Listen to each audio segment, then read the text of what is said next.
Well, I guess the quietest room in Colorado, being the running back room, just exploded. That and more on this episode of Alpine Garage Sports.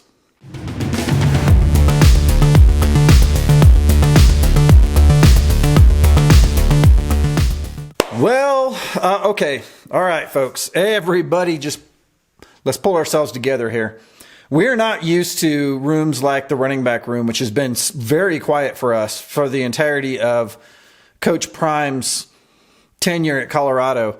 This year, you know, especially in the early portal, a lot of us were saying we knew that Michael Welch was coming as an addition to an already good running back room. We knew that.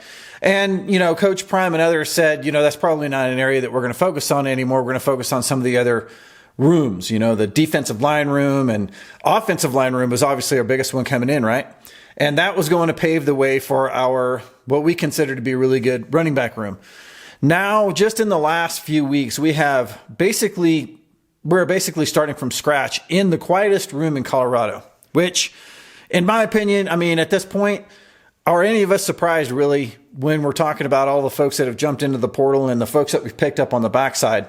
It seems like every time we lose somebody that we really cared for or really wanted to see this year, we pick up somebody else that we're really excited to see going forward. So in this case, it just came out that Sy'veon Wilkerson hit the transfer portal.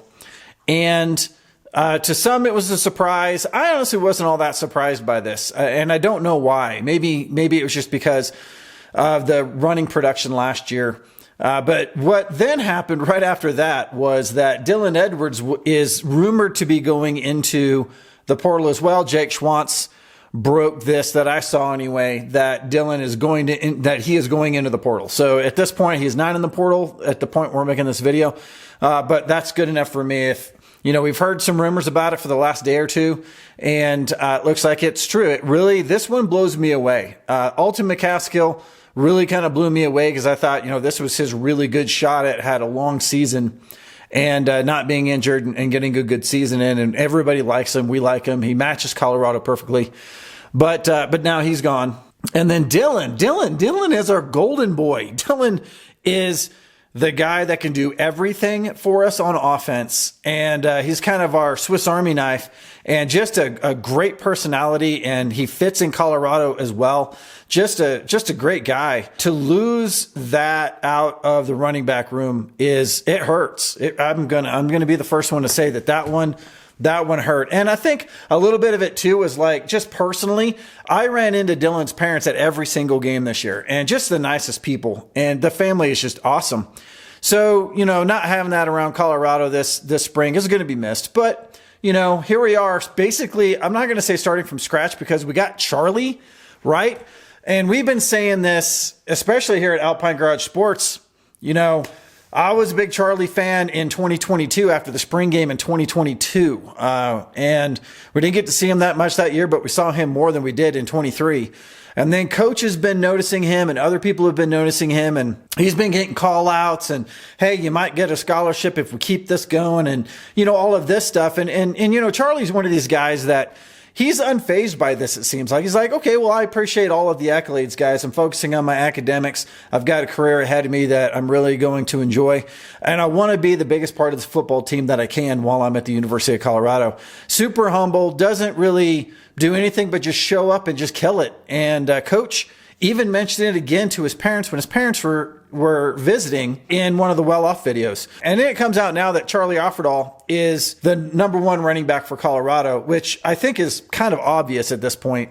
But I think that it's due. I mean, he's really tried really hard, and especially all the way through the spring game. I love to see him running with the ones in the spring game, which I think is likely. It's going to be a wet game. For those of you who have not seen the forecast, last Saturday, I mentioned that it was looking like it was going to be in the high 60s, low 70s with a little bit of rain in the afternoon. Now it is going to be a high of 49 with 90% chance of rain. So there's going to be a lot of rain, which is going to make for a really good running game. So this could be another 2022 for Charlie for the spring game where he just absolutely blew it out of the water. He could do it again. So this is going to be exciting to watch. But what has happened to our running back room? So now we are starting from scratch. We've got Charlie Offerdahl, who's going to be a rock for us. I mean, he's going to be there regardless of what happens. He is going to be in this room. And then we also picked up Dallin Hayden. And that one is a huge, we knew it was big when it happened just this last week, because you got Ohio State production coming into the University of Colorado. Really tough runner, kind of a big guy. So I think that's really important for us. And now going into today with basically our running back room has just been looted, going to be a centerpiece for us. And couldn't ask for, a better member of our Colorado team at this point. And then we also have Michael Welch coming in. And then I wouldn't doubt it if we picked up 2 really good running backs out of the crew that's coming in for the spring game. And then, we still have the transfer portal for the latter part of the spring here before we start summer workouts. So I think we're going to pick up at least another 2 running backs, if not more. And I think that by flipping that running back room, and last year being a really poor production from the running. I'm not going to say from the running back room, because some of it had to do with the offensive line. A lot of it had to do with play calling. It's not really the running back's fault. I believe in this, but in any case, we're not missing a lot of production there. So to add new people to this shouldn't necessarily hurt us too much. So I'm looking forward to whatever happens. Good luck to Dylan. If he enters a transfer portal, which it looks like he will. Definitely good luck to Sy'veon Wilkerson. When he came here from JSU, I was really excited to see what he could do. And he did. He did a great job for us. Really, really did a great job. So good luck to you. Ultimate Casco, good luck to you as well. I am going to miss seeing you out there, because I really wanted to see you get a good long run here at the University of Colorado. That is a wrap from Alpine Garage Sports. Please put your comments down. What do you think of all this movement in the running back room? I thought this was going to stay quiet all the way through summer into the fall, and we were going to have some familiar faces going into the second season. So what do you think about that? I will see you in the next video. And if you haven't already heard, we here.